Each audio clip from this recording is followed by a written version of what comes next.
নমস্কার বন্ধুরা, ডোনাস কিচেনে সবাইকে স্বাগত। আজকে গণেশ চতুর্থী স্পেশাল হিসাবে আমি আপনাদের সাথে মোদক রেসিপি শেয়ার করছি। Happy Ganesh Chaturthi to all. এই মোদক মহারাষ্ট্রে এই গণেশ পুজোর সময় প্রত্যেকটা ঘরে ঘরেই বানানো হয়, আর মোদকটা অনেক রকমভাবে বানানো যায়। আমি আজকে যেই মোদকটা আপনাদের সাথে শেয়ার করব সেটা হলো মিল্ক পাউডার মাওয়া কাজু মোদক। এই মোদকটা খুব তাড়াতাড়ি হয়ে যায় বানানো। চলুন দেখা যাক কি করে বানাচ্ছি। আমি দুধ নিয়ে নিয়েছি 1 কাপের মতো। 1 কাপ দুধ নিয়ে নিয়েছি, ফুল ফ্যাট দুধ। এবার দিয়ে দেবো মিল্ক পাউডার 2 কাপ। যেই কাপের মাপে আমি দুধ দিয়েছিলাম সেই কাপের মাপেরই আমি মিল্ক পাউডারটা দিলাম। এবার মিল্ক পাউডারটা একটু ধৈর্য ধরে ভালো করে কিন্তু নাড়াতে হবে, যাতে এর মধ্যে কোনো দানা ভাব না থাকে। এটা অনবরত নেড়ে যেতে হবে যাতে নিচে না লেগে যায়। নিচে লেগে গেলে কিন্তু একটা পোড়া গন্ধ এসে যাবে, ভালো লাগবে না।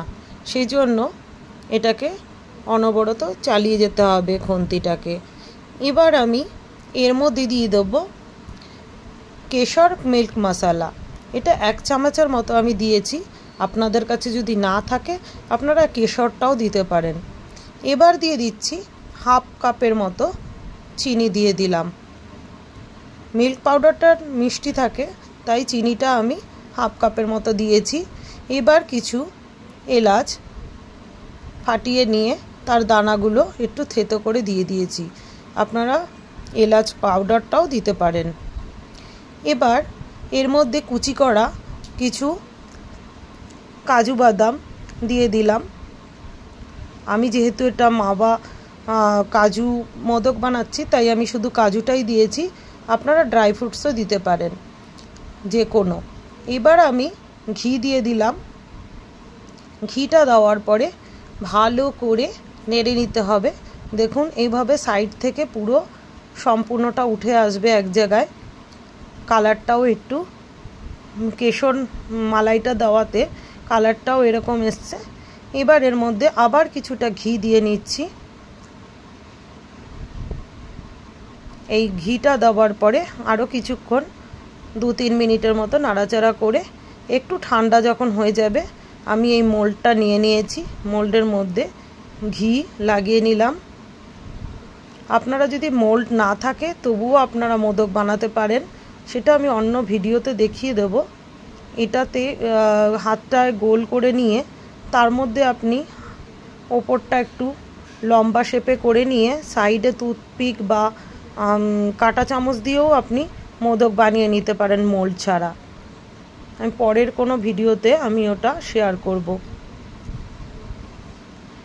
এইভাবে একটু চেপে চেপে দিতে হবে মোল্ডটার মধ্যে, না হলে কিন্তু শেপটা ভালো আসবে না। দেখুন কত সুন্দর লাগছে দেখতে। এর মধ্যে কাজু দেওয়া আছে বলে একটু এদিক ওদিক লাগছে, কিন্তু খুবই সুন্দর হয়েছে দেখতে।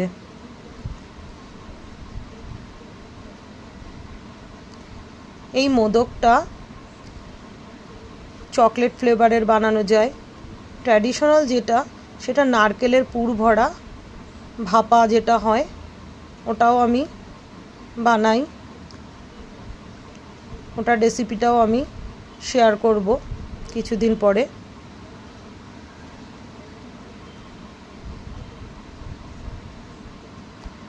এইভাবে একটু চেপে দিতে হবে। দেখুন হয়ে গেছে, দুটো দেখালাম। এভাবেই সবগুলো বানিয়ে নেব। গণেশজির ভীষণ প্রিয় একটা খাবার এই মোদক। আমার সবগুলো বানানো হয়ে গেছে, খুব তাড়াতাড়ি হয়ে গেছে। কেমন লাগলো একটু জানাবেন।